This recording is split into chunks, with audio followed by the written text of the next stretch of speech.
Have you ever wondered whether you should start a general dropshipping store or a niche one? This video is going to make that decision way easier because I'm not just going to explain the difference. I'm going to walk you through the real pros and cons of each based on my own experience running both. I'm going to help you figure out exactly which model is right for you. But here's the part you really don't want to miss. At the end of this video, I'm going to show you a powerful AI tool that lets you create your own product marketing videos without even ordering the product. That means that you can generate original scroll-stopping content for your ads and social media posts in just like minutes. All right, even if you have like hundreds of products in your niche or the general dropshipping store. So stick around. This one's packed with actionable insights, and by the end of the video, you're gonna have a clear strategy to move forward with confidence. So let's not waste time. Let's jump right here.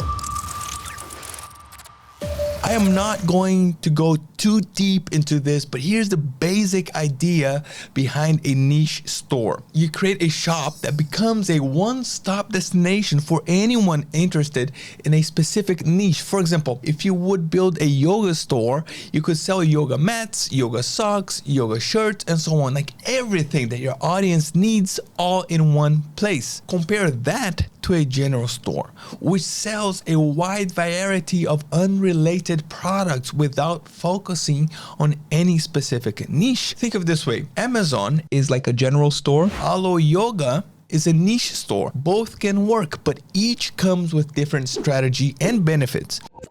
So now that you understand the whole difference between niche and general dropshipping stores, let me share with you some real pros and cons from my own experience because I actually run both.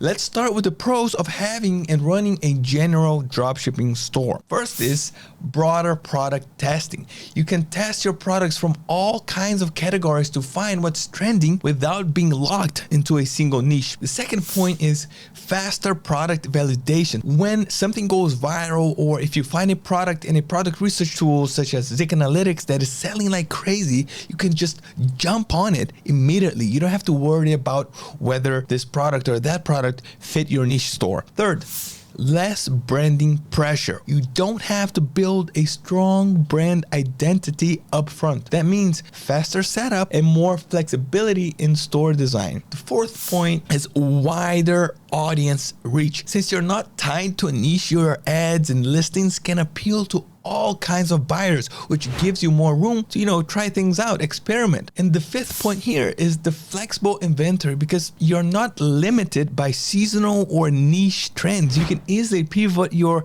product mix based on what's selling. Now let's talk about the main cons of having and running a general dropshipping store. One, harder to build brand loyalty, and that is because mainly you're not speaking to a specific audience. Also, it's harder to scale into a long-term business because general stores are great for testing, but without strong branding, they are harder to turn into a long-term scalable business. Third con is limited cross-sell and upsell potential. So since your products aren't really connected, it's tough to offer relevant cross sales or bundles, which limits your average order value. The fourth con is that it's harder to tailor content to a specific audience. With no defined niche, it's challenging to create content, whether it's ad copy, product descriptions, or social media posts that truly resonates. Your messaging has to stay broad, which makes it less effective by grabbing attention. Fifth con is that email marketing is less targeted. Without a focused audience,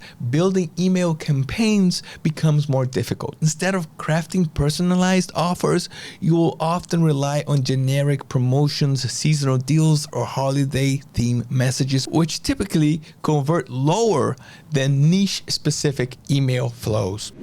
So now that we talked a little bit about the pros and cons, let's just see, which one is the right fit for you in general. If you're a beginner and you don't have yet a niche in mind, it's usually best to start with a general store. And why is that? Well, because it gives you the flexibility to test products across different categories.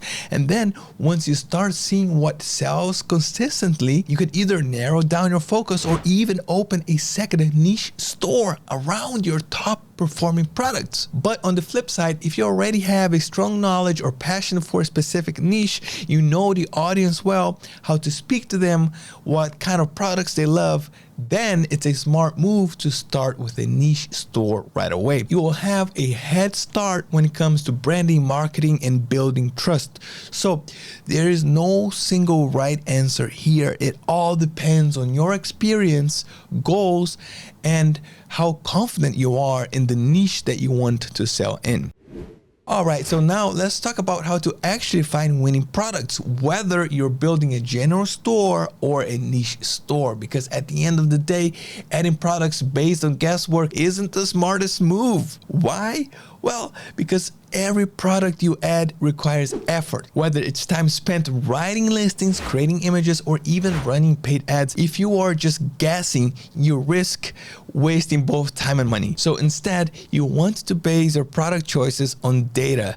Things like sales performance, market demand, competition levels, and how easily you can position the product inside your store. This approach doesn't just improve your odds, it increases your success rate with every product you add. So let me quickly show you how to find proven data-backed products that work for both niche and general stores, right? And how to stop relying on luck when building your catalog. For this, I'm just going to open Zix Product Explorer, and using this tool, I'll be able to get the products from other Shopify stores and check trends and market demands for each. For this example right here, let's say that we have a niche dropshipping store and we want to find products to fit that niche. And I'm just going to write the following in the filters. In the search by keyword section, I'm just going to type yoga, and then I'm going to choose the store type, dropshipping, to get products only from dropshipping stores. And then for product revenue in the past 30 days, I'm just going to enter $2,500 like that and hit search. I'm seeing a lot of strong results right here. Let's check this one, this Galaxy Solar System Bees bracelet. It's a great accessory for any yoga lover, and it's a great add-on item in any yoga dropshipping store because of its high market fit and relatively low price. And I see here that it sold 170 times in the past 30 days by a Shopify dropshipping store, and they're selling it for $16.22. Now, what I can do is I can just click here in the little spy icon, you see that, to get a full analysis of the dropshipping store that's selling this product. I can also see what other trending products are performing well in their store. I can review their social media posts, check which Shopify apps they're using, and much more. You know, at the end of the day, I don't have just to take one product from the store. I can choose to import all the products that sold at least 100 times in the past 30 days. And now for product sourcing, I'm just gonna click here in the AliExpress logo, and the item finder tool will look for this specific product from a seller on AliExpress. So I am seeing very low sourcing prices. So let's go with this one. So first, the reviews for this product on AliExpress are great. It's 4.4 stars and 98 units sold. And the price, it's only $175 plus $199 shipping, since it's an AliExpress choice item priced under 10. So the total cost right here, my friends, is $3.74, while the dropshipping store is successfully selling it for more than 4 times that price. And then with a simple calculation, that means that for each sale, the dropshipping store is making about $11.70 in profit after Shopify fees and before optional expenses. And with 170 sales in the past 30 days, that's almost $2,000 in profit from this product alone. It's not bad, right? So before I share my secret for marketing any product using one of the best AI tools out there, if you're enjoying this video, feel free to subscribe, like this video, comment below what you think, because it really helps us grow. And if you want to use the same product research tools that I'm using in this video, you can try Zix Analytics for just $1 for your first week. So now that we have found a product, let me share something that a lot of dropshippers struggle with, all right? And that's getting quality marketing content to promote their products on social media or through paid ads. Sure, you can take a video that someone else posted on social media, edit a little bit, and call it your own. That can work to some extent. You end up with a semi-original content that, can drive traffic to your store, sure, but let's just be honest.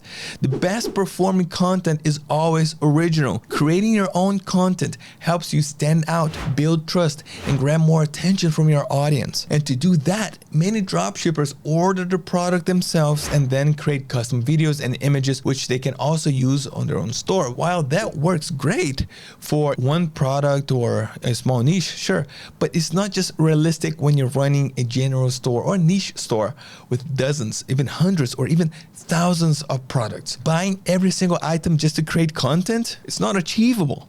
And that's exactly why I'm about to show you one of my personal secrets. Let's create original looking content for your dropshipping products using the power of AI, man. It's amazing. First thing I'm gonna do is I'm gonna open a free AI tool that you probably heard of it before. It's the Google AI Studio. And here I can animate images into videos completely free. From the main screen, I'll just click here, generate medium, and select VO tool. Then I'm just gonna upload an image of the bracelet that we found earlier from the AliExpress supplier and simply type the prompt, animate this image. And then after less than a minute, the video is ready. Let's hit play. Can you see this? Like, I have so many questions about the technology behind this tool, and did I mention that it's completely free to use? Just look at the video compared to the original image that I gave. This is amazing. Now I can take this animated video, I can build a nice post around it and use it for both organic content and paid campaigns to drive traffic to my store. And I didn't even order the product. This is by far one of the best ways to create original marketing content for stores with large product line, and it works both for niche and general dropshipping store models. All right, we're at the end of the video, and I hope that by now you have a clearer idea which type of dropshipping store is the right fit for you. And if you found this video useful, helpful, don't forget to give it a like, subscribe. Thank you for watching. Really, I appreciate it. Keep moving forward, and I'll see you next time.